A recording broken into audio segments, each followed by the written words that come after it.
An autumn evening embraced the old house. Outside, the wind raged, throwing handfuls of wet leaves against the windows. In the dimly lit living room, illuminated only by the flickering firelight, Anna sat alone.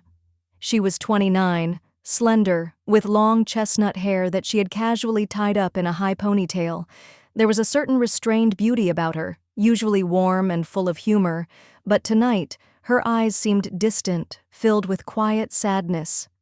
She sat on the couch, a book resting in her hands, though her thoughts were far away. Her parents had left for the weekend to visit her grandmother, leaving her alone in the house with her stepbrother Michael. Michael was 25 and had been living with them for several years since his mother passed away. Their relationship had always been complicated. Unspoken rules governed their interactions, a silent tension neither of them ever fully addressed. As if sensing her thoughts, Michael walked into the room.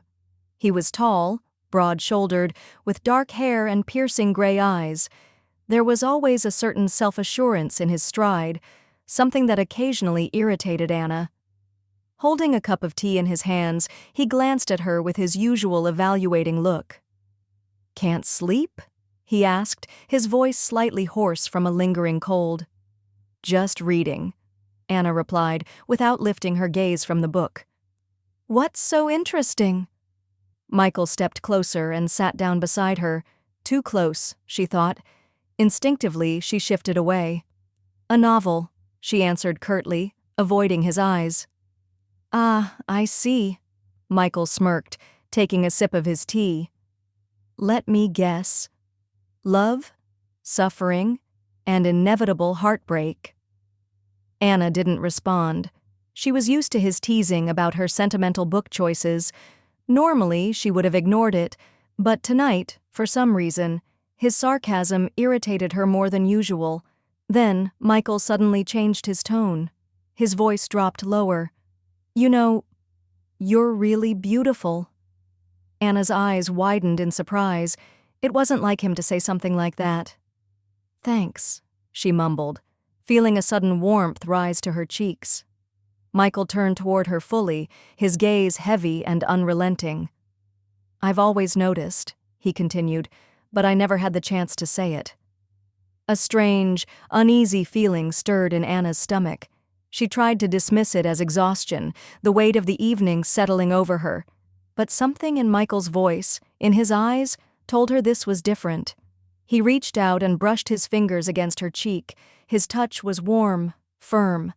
"Your skin is so soft," he whispered, leaning in closer. Anna froze. Her body felt paralyzed, trapped in place. She knew this was wrong, this was unacceptable, and yet, for a moment, she couldn't move. "Michael!" Her voice was barely a whisper. Then a wave of disgust and panic surged through her. She shoved him away with all her strength and jumped to her feet. "What the hell are you doing?" Her voice was sharp, filled with anger and revulsion. "Are you out of your mind?"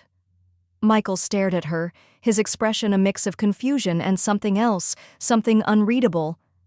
I thought," he stammered. "You thought?" Anna's voice trembled as she yelled, "Did you forget that I'm your sister?" Michael lowered his head in silence. There was nothing he could say. He knew he had crossed a line that should never have been crossed. Anna bolted from the room, tears streaming down her face. She locked herself in her bedroom and cried for what felt like hours, trying to process what had just happened. She couldn't understand how this was even possible, how her stepbrother, someone she had considered family, could do this. That night changed everything. She realized their relationship would never be the same again. The warmth and security of their home had only been an illusion, masking the darkness of unspoken desires and unchecked impulses. This is a story about the fragile boundaries we draw between people and how easily they can be broken. Perhaps it is also a reminder that trust must be earned, and that sometimes the people we believe to be closest to us are not who we think they are. Please subscribe to the channel and like it. You can also leave your comments. These actions help promote the channel on the YouTube platform and inspire me to release new sweet stories for you, my dear viewers.